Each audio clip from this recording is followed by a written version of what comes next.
Okay, now here in the second half of 6.5, we're just going to look at a few other solving things. One thing that I just want to remind you of is if you see this 4-2 constant pattern, 4-2 constant, see if you can factor it. So let me see if I can factor this one. Now you'll notice that the other ones that we had in the first part of 6.5 were not in this pattern. You can only factor if you've got this kind of pattern. Okay, so that's good, both of these minuses, and I think I can actually factor again. So x minus 4, x plus 4, difference of perfect squares. Same kind of thing here. X minus 1, x plus 1, difference of perfect squares. Now, to find the zeros, I'm going to set each of those equal to 0 and solve, and it would be good if I had factored them correctly. So difference of perfect squares, this was not a 16, so I need the square root of 4, which was 2. So I have 2, negative 2, 1, negative 1. So it's an x to the 4th. Here are my 4 answers. So just remember, 4-2 constant pattern, try to factor it. Sometimes factoring is the only way that we will know how to do them. Okay, now we're not going to solve in this last part, but we're going to talk about kind of just some general principles. If you're talking about answers, a value and its conjugate will always both be answers.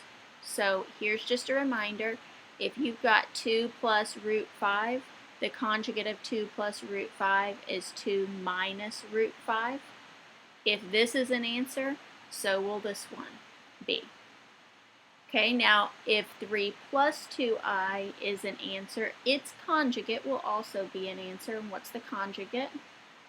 3 minus 2i. Same thing except for the sign. Same thing, if this were an answer, its conjugate would also be, so 4 plus root 2. Okay, now what we're going to do in this last little part is we're going to go through and I'm going to give you some answers and I want you to give me some additional answers. And then I'm going to give you answers and I want us to write the polynomials. So we're kind of going backwards. Okay, so here's the first one. If I tell you that 4 minus root 6 and root 3 are roots of the polynomial, so our answers, find 2 additional roots or 2 additional zeros. So if these are zeros, so are their conjugates. So what's the conjugate of that? 4 plus root 6. Okay, this one's a little tricky. Negative root 3. Because it's like it's 0 plus root 3. So you need to have the minus in there. All right. So here's what I'm going to tell you. I'm going to tell you that we're talking about a third degree polynomial, which means the biggest exponent is going to be an x to the third, and that 2 of its roots, and we need 3 total, are 1 and 3i. Now 1 doesn't have a conjugate because it's just a plain old number, but 3i does have a conjugate because it's like it's 0 plus 3i. So what would its conjugate be? Negative 3i. Now, here's what I'm going to go through and do to write my polynomial. I am going to write the factors that go along with those zeros. Now, here's what I mean by that. If 1 is a 0, x minus 1 would have to be a factor, so that if I took this, set it equal to 0, and solved, I would get my 1. Okay, my factor for the 3i would need to be minus 3i. So if I set it equal to 0 and solve, I would get this. And plus 3i for that one. Okay, now I should probably put a y equals or f of x equals or even equal to 0. You do want it to be an equation. I'm going to put y equals there. And what I needed to go through and do is basically multiply all of this stuff together. Now I'm going to give you just a little suggestion here. If you've got imaginary numbers or square roots for that matter, probably start by multiplying those together. You're gonna probably get stuff to cancel, and it'll be a nicer route to go than multiplying like the x minus 1 times that. So just a suggestion there. Honestly, you could do it the other way, you just probably don't want to. Okay, so I'm going to FOIL these together, and I'll put my first step here. So I have first, outside, inside, and last. So these cancel, and when I plug in a -1 for the I squared, I'll get plus 9. Okay, then I still need to multiply the x plus 1 times that. Now, lucky for me, I ended up with 2 binomials, so I can actually FOIL. Now, I lucked out. Usually, I'll have to distribute and stuff. So I have first, outside, inside, and I'll probably switch that order in a minute, last. Now, I can't cancel anything out, but I do think just to be mathematically nice and the way things are usually written, I should put it in a different order. So I'm just going to put it here in descending order.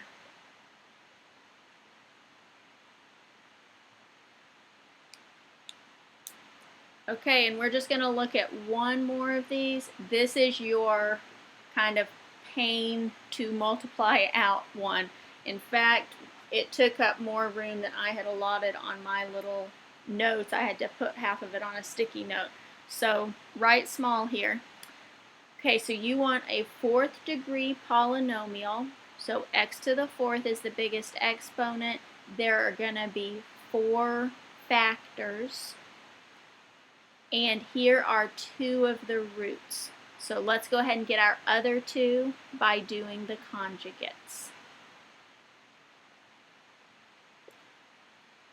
Okay, then I'll go through and I'll write out all my factors. Okay, so I have x minus 3 plus I. I have x minus 3 minus I, and I should probably make that 3 readable.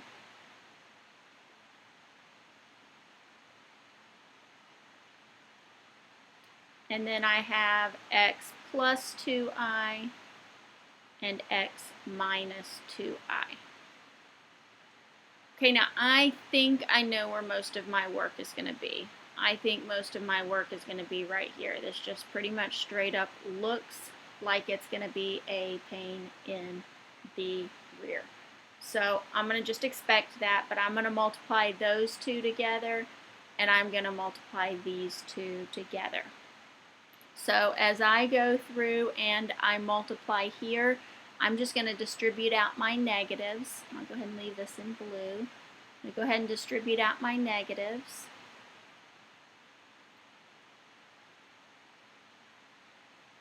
And then I'll go through and multiply these together. Now I don't really want to get this all mixed up, and so I'm just going to go through and put this on the side of my page. So let me get some, maybe I'll get it all mixed up.